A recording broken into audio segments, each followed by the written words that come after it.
All right, this week the Biden administration released the country's first national strategy for combating anti-Semitism. We must say clearly and forcefully that anti-Semitism and all forms of hate and violence have no place in America.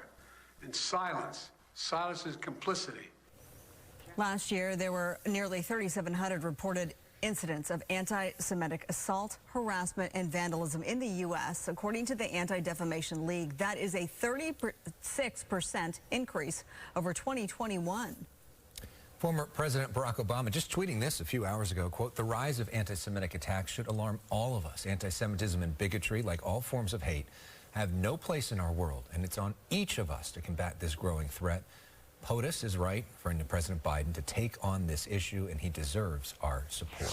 Joining us now is author Alex Ryvchin, whose powerful op-ed on anti-Semitism ran this past weekend in the New York Post. He's also written a book, The 7 Deadly Myths, Anti-Semitism from the Time of Christ to Kanye West. Alex, thank you so much for your time tonight. We have been dealing with this issue since really the beginning of time. Why can't we get a hold of this, and why is it seemingly getting worse? Well, as you say, anti-Semitism is as old as time. It's referred to as the oldest hatred, and it has the capacity to lay dormant in a society, to seemingly slip away.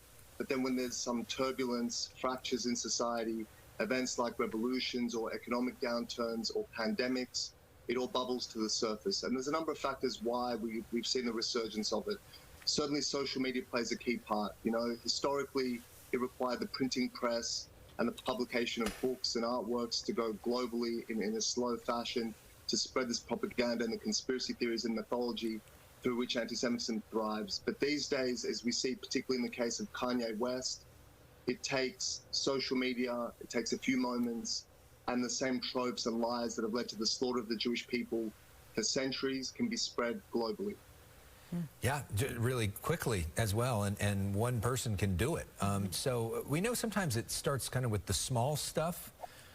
What should people be looking out for, and how is the average person supposed to have a role in this?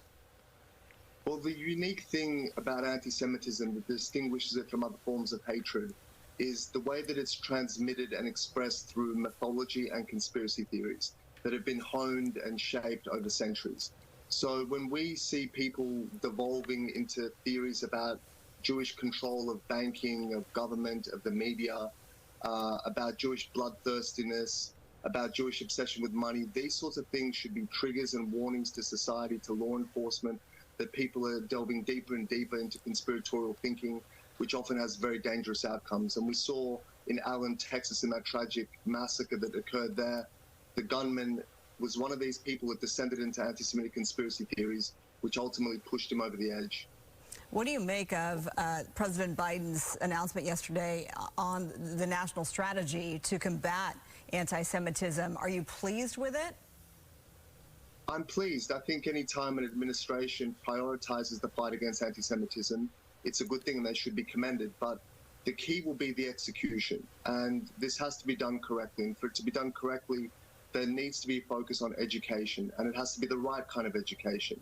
We need to educate the public, particularly at the school level, what anti-Semitism is, what it looks like, and how it's expressed. And then we can begin to address the problem.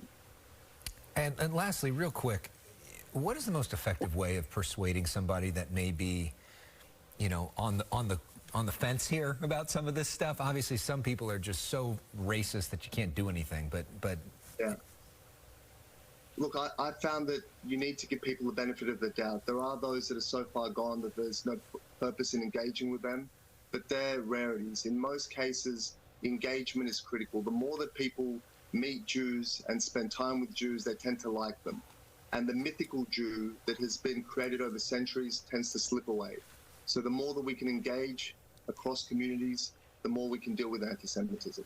All right, again, his book is The 7 Deadly Myths, Anti-Semitism from the Time of Christ to Kanye West.